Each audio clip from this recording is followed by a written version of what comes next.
Hi student, how are you? I hope you are fine. Today we start our next unit, unit 4th. देखिए unit 4th हमारी है electromagnetic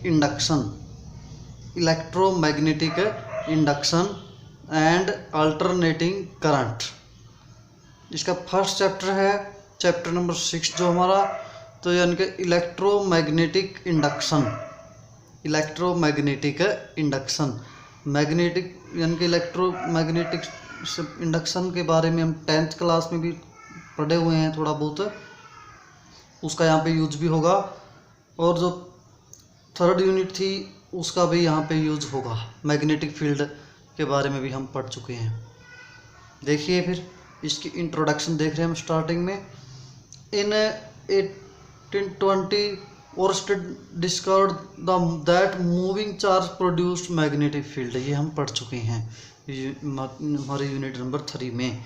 यानी कि जो moving charge है, यानी कि किसी कंडक्टर में से चार्ज मूव करता है तो उसके चारों तरफ क्या चीज़ प्रोड्यूस हो जाती है, मैग्नेटिक फील्ड प्रोड्यूस हो जाती है। ओरस्टेड ने एक्सपेरिमेंट किया था, ये हम पढ़ चुके हैं पिछले यूनिट में। ठीक है, तो इसका मतलब क्या है भाई, इसका अपोजिट भी प्रूव होना चाहिए भाई। जब वायर में से जब चार्ज मूव कर रहा है तो मैग्नेटिक फील्ड प्रोड्यूस हो रहा है, करंट।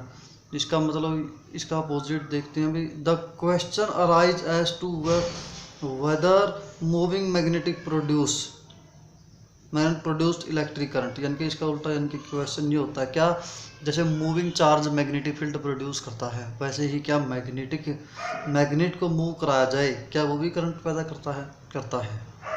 देखिए, that is does nature permit such A symmetrical relation between electricity and magnetism. ये एक रिलेशन है इलेक्ट्रिसिटी और मैग्नेटिज्म के बीच में symmetrically,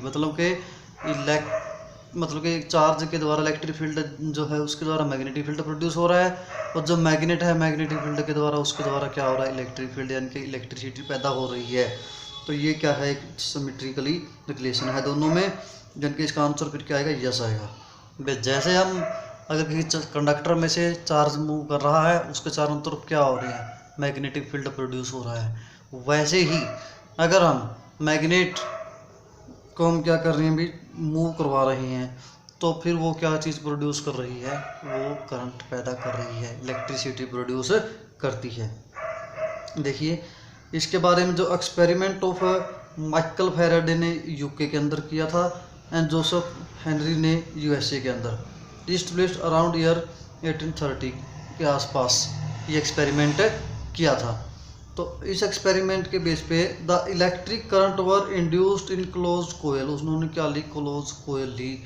the electric current were induced in a close coil when subjected to changing magnetic field. अगर किसी कोयल को, कोई मतलब कि कंडक्टर की कोई कोयल है, उसको जहाँ पे मैग्नेटिक फील्ड चेंज कर रहे हैं उसके अंदर रखा हुआ है उस कोयल को, तो उस कोयल में क्या चीज़ प्रोड्यूस हो जाती है, करंट प्रोड्यूस हो जाती है। 10th क्लास के अंदर भी हमने मोटर जनरेटर का जो टॉपिक पढ़ा था, उसके अंदर भी वो भी इसी के बेस पे काम करता था, इलेक्ट्रोमैग्नेटिक इंडक्शन के ऊपर काम करता था। वही प्रिंसिपल के ऊपर हमारा ये सारा चैप्टर है, इलेक्ट्रोमैग्नेटिक इंडक्शन। मन के क्या पढ़ा था हमने 10th में भी, हम मैग्नेटिक फील्ड को चेंज करते थे तो उस कोयल में क्या जाता था, करंट पैदा हो जाता था। तो देखिए फिर इसको फिर हम क्या बोलते हैं, the phenomena of generating current. जो ये करंट प्रोड्यूस हो गया या इलेक्ट्रोमोटिव फोर्स प्रोड्यूस हो गया by changing magnetic field change करने से, इज कॉल्ड इलेक्ट्रोमैग्नेटिक इंडक्शन, या फिर EMI शॉर्टकट में क्या बोलते हैं, इलेक्ट्रोमैग्नेटिक इंडक्शन। जो फिनोमिना है, करंट या EMF प्रोड्यूस होती है मैग्नेटिक फील्ड को चेंज करने से किसी कोयल के अंदर, किसी कंडक्टर के अंदर, तो उसको हम क्या बोलते हैं, electromagnetic induction. The EMF so develop is called induced EMF। जो EMF पैदा होता है इस तरीके से, वो कौन सा होता है, इंड्यूस होता है, मतलब कि प्रोड्यूस हुआ है।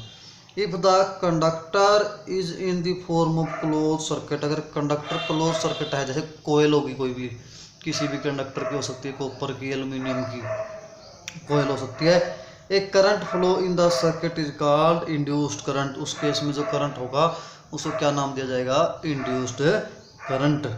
तो देखिए फिर this phenomena of electromagnetic induction is the basis of working of power. देखिए इसी के बेस पे क्या क्या चीज़ें काम कर रही हैं, बहुत इंपॉर्टेंट है ये, सिर्फ थ्योरेटिकली ही नहीं है, बे सिर्फ पढ़ने का ही टॉपिक नहीं है, यानी कि ये प्रैक्टिकली और डेली लाइफ में बहुत यूज होने वाला है इसका जो एप्लीकेशन है।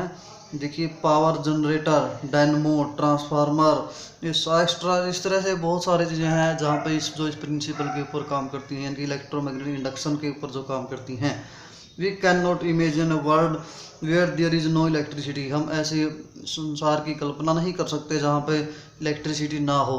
आज के दिन इलेक्ट्रिसिटी की बहुत ज़्यादा ज़रूरत है। नो लाइट, कोई लाइट ना हो, अगर एक दिन लाइट चली जाए तो बहुत मुश्किल आती है। नो ट्रेन, कोई ट्रेनें ना चलें क्योंकि ट्रेन भी इलेक्ट्रिसिटी पे चलती हैं।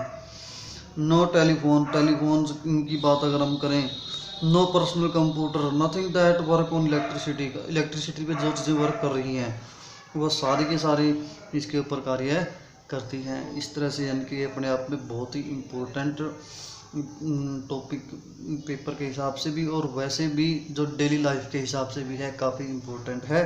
तो ये हमारा इसका क्या था, इंट्रोडक्शन।